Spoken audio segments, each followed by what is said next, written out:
Hello everyone, my name is Rabiya and this is episode 2 of our Python series for absolute beginners. In this video, we are going to learn when you should use a list, a tuple or a set in Python, three collection types that look similar but behave very differently. So let's jump right in.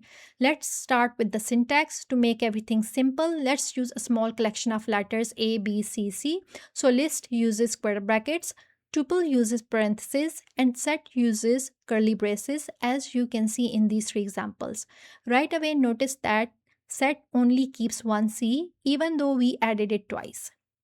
So this leads us to our second concept, which is duplicates, and this is the first important difference. So list and tuples keep duplicates, whereas sets automatically remove duplicates. So sets are perfect when you want unique values, and we will see this in our next example. So here I have defined a list of numbers which contain duplicates of different numbers, and I want to retrieve unique numbers. I have applied built-in methods list and set on this list, and you will see that after running the print command, it will give me unique items from this list. Next, we are going to talk about ordered versus unordered, and this is another key difference. Lists and tuples are ordered, whereas sets are unordered. Ordered means every item has a position, also known as an index. So with a list or tuple, if I want to print an item with respect to its index, it works perfectly. For example, in this case, I am going to print an item, which is the first item from the list. So I have used index 0 and it works perfectly. Similarly, in case of tuple, I want to print number 3 from the tuple. So I will use index 0 and you will see that it also works fine. In case of sets, since sets do not store items in any fixed order, so they do not support indexing. So if you try something like my underscore set and index 0, Python gives an error because an unordered collection has no first element. Next, let's talk about mutability. Let's understand whether these collections can be changed after they are created. This is called mutability. So lists are mutable, you can change them. You can append items, remove items, update items by index, that is reassign a value at a specific positions. You can use built-in methods like append and remove to add new item or remove the existing item, as you can see in these two examples.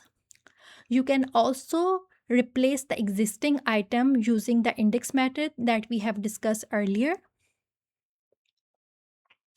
Tuples, on the other hand, are immutable. You cannot change them. Tuples do not support appending, removing, or updating items.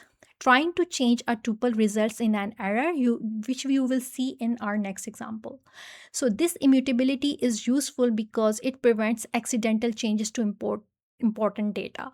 So tuples are great when you are storing information that must stay constant, like birthdays, coordinates, or configuration values, which you will see in the next example, where I have defined a tuple birthday and I'm storing a birthday information in that one. But what about sets? So basically, sets are mutable like list. You can use built-in method .add, .remove to add a new item or remove existing item. But here's the important limitation. Since sets are unordered and have no indexing, you cannot directly update an item through index.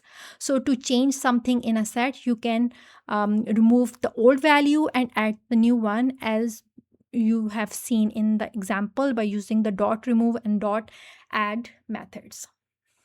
So wrapping up, here's the quick summary. Lists are ordered, allow duplicates, mutable, and most commonly used. Tuples are also ordered, they allow duplicates, they are immutable, prevent accidental changes to data, great for fixed information. And the sets, on the other hand, are unordered, they do not allow duplicates, they are mutable and ideal for storing unique items. And that's it for our episode 2. Now you clearly understand when to use lists, tuples, and sets in Python. If you want to practice this lesson, check out the notebook linked below. And don't forget to like, subscribe, and tell me in the comments what you would like to learn in episode 3. Thanks for watching and see you in the next video.